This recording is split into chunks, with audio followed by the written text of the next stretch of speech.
Assalamualaikum semua. Okay, video kali ini kita akan bincangkan aktiviti makmal penentuan formula empirik magnesium oksida. Video sebelum ini kita telah melihat bagaimana prosedur eksperimen ini dijalankan di dalam makmal. Kali ini kita akan bincangkan eksperimen ini dari segi langkah berjaga-jaga dan juga keputusan. Baiklah, langkah berjaga-jaga yang pertama dalam eksperimen ini ialah kita mesti memastikan pita magnesium digosok dengan kertas pasir terlebih dahulu. Kenapa kita perlu menggosok pita magnesium dengan kertas pasir? Ini kerana di lapisan luar pita magnesium terdapat magnesium oksida.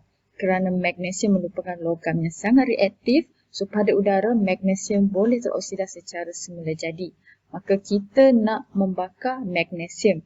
So kita tak nak magnesium oksida tersebut, kita perlu buang lapisannya dengan menggosok dengan kertas pasir.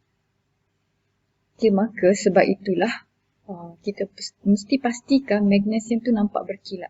Kerana logam magnesium ni, keadaan fizik dia sebenarnya adalah pepejal kelabu yang berkilat.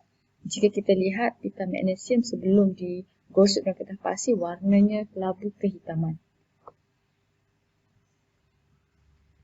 Yang kedua, kita perlu menutup dengan cepat mangkuk pijak apabila magnesium mula terbakar. Apabila mula terbakar dengan nyalaan yang terang, akan ada wasap putih.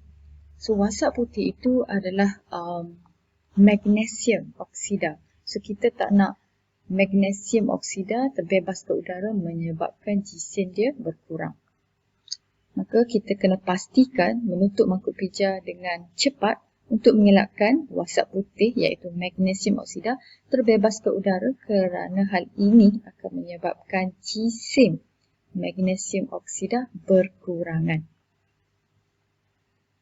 Seterusnya ialah di prosedur yang ketujuh. Bukakan penutup sedikit secara sekali-sekala dan tutupkan semula mangkuk pijak dengan cepat menggunakan penjepit. So, kenapa kita kena buka sedikit sekali-sekala? So, kerana di dalam ni ada oksigen. Apabila oksigen terbakar, so isi padu oksigen keberkurangan ataupun gas oksigen habis, kita nak pastikan semua pita magnesium terbakar lengkap, kita perlu bekalkan oksigen yang berada di luar. So, bila kita buka penutup ni, oksigen akan masuk. Kemudian, pita magnesium boleh terbakar. Okay, jadi kesimpulannya, cikgu tuliskan di sini, kenapa kita buka penutup sekali-sekala untuk membenarkan oksigen masuk dan bertindak balas dengan magnesium. Kemudian ditutup dengan cepat untuk mengelakkan wasap magnesium oksida yang berwarna putih tadi terbebas ke udara. So, kita tak nak jisim magnesium oksida berkurang kerana kita perlu menimbang jisim oksigen, berapa jisim oksigen yang berpadu dengan magnesium untuk kita mengira formula empirik.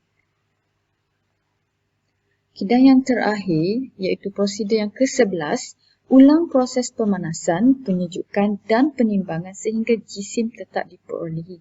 So, apabila kita melakukan pemanasan, penyejukan dan penimbangan untuk kali pertama, katakan kita dapat jisim 31.3 gram. Kemudian kita bakar sekali lagi, panaskan sekali lagi, sejukkan sekali lagi dan timbangkan sekali lagi. Kemudian bila ditimbang, jisim yang kita perolehi 31.2 gram. Ini bermaksud pada kali yang pertama ada 0.1 gram yang belum bertindak balas lengkap. Jadi kita tak nampak, dia sangat kecil jisimnya, maka hanya dengan cara mengulang proses sahaja kita dapat menentukan bahawa semua magnesium telah bertindak balas lengkap dengan oksigen. Katakan kita repeat kali ketiga, kita akan dapat jisim 31.2 gram. Maksudnya kita dapat jisim yang sama dengan kali kedua, bermaksud semua magnesium telah bertindak balas lengkap dengan oksigen. Jadi dengan cara mengulang proses sahaja, kita akan dapat menentukan bahawa semua magnesium telah bertindak balas lengkap dengan oksigen.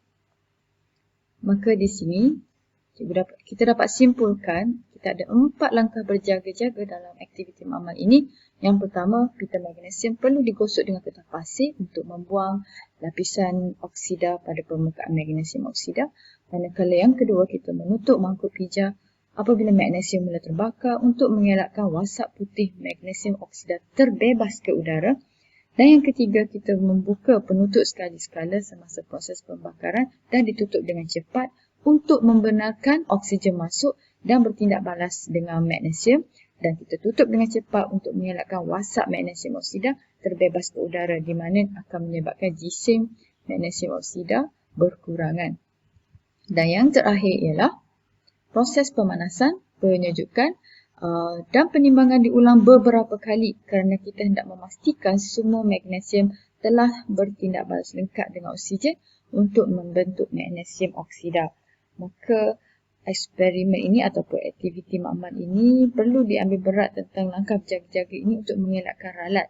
Ralatnya bila jisim yang kita perolehi berkurang ataupun tidak tepat, kita tidak akan dapat formula magnesium iaitu MgO. Okay, berdasarkan pengalaman cikgu, ramai pelajar yang tak dapat formula empirik MgO disebabkan oleh jisim yang ketiga ini tidak tepat, di mana banyak wasap putih terbebas ke udara. Okay, cikgu harap penerangan ini membantu anda dalam memahami aktiviti makmal menentukan formula empirik magnesium oksida. Sekian, terima kasih.